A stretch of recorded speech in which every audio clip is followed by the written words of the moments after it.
welcome. I am excited that you're here. I am Shayla Bean, and I am excited to speak with you about a Proverbs 31 woman.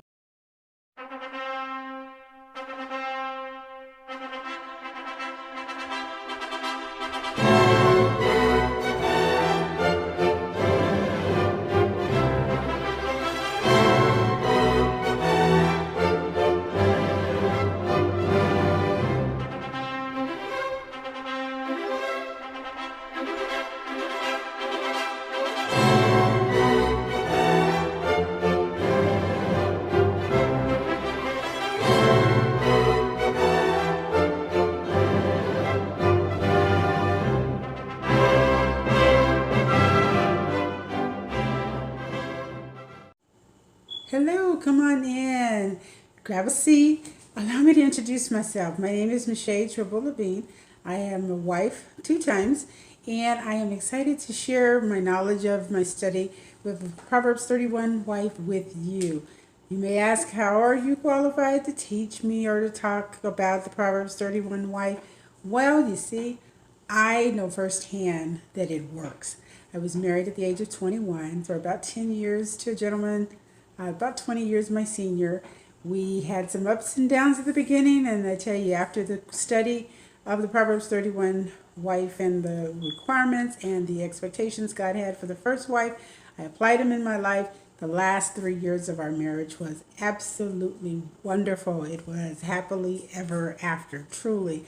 Unfortunately, he passed away in 2009, but everything I learned with the first experience, I've applied it with the second experience. I married again in 2012, and it is working for me. Guess what? It will work for you too.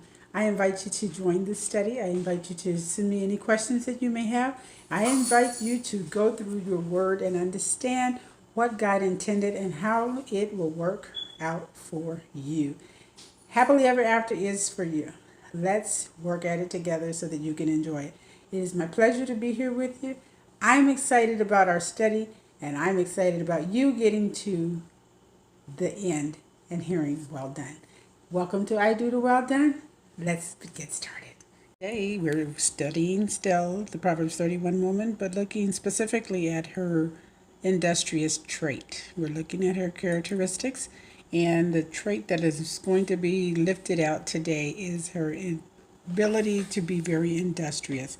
We're looking at Proverbs 31, verses 13 through 17, and it's going to be the English Standard Version that's being read. I also put up the King James Version for those of you who may like the King James Version instead, but the reader will be reading the English Standard Version, verses 13 through 17. She does him good and not harm all the days of her life. She seeks wool and flax and works with willing hands. She is like the ships of the merchant. She brings her food from afar. She rises while it is yet night and provides food for her household and portions for her maidens. She considers a field and buys it. With the fruit of her hands she plants a vineyard. She dresses herself with strength and makes her arms strong. She perceives that her merchandise is profitable. Industrious means to be hardworking and to be diligent. When we look at the Proverbs 31 woman's model, we have to ask ourselves, what did she do?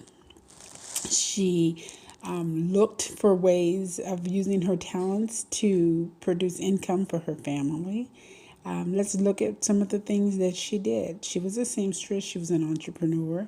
She was a cook, and she did things that were able to market and then make money for her family.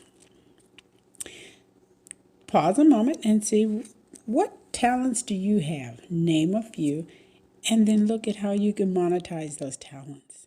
Scarcity of finances was our issue. Never having enough, a lot of bills, living above our means, and then sat down to look at what is it that I can do that will generate income and fix this problem. I completed school, got a master's degree, and you don't necessarily have to get a master's degree, but I did. I got a master's degree, and started working as a teacher and then a school administrator, and money was no longer our issue. And arguing over limited amounts of money was no longer an issue either. So I challenge you today. Look at your talents. What is it that you can do? What is it that you already have within your capacity to do? Monetize it and bring peace to your family.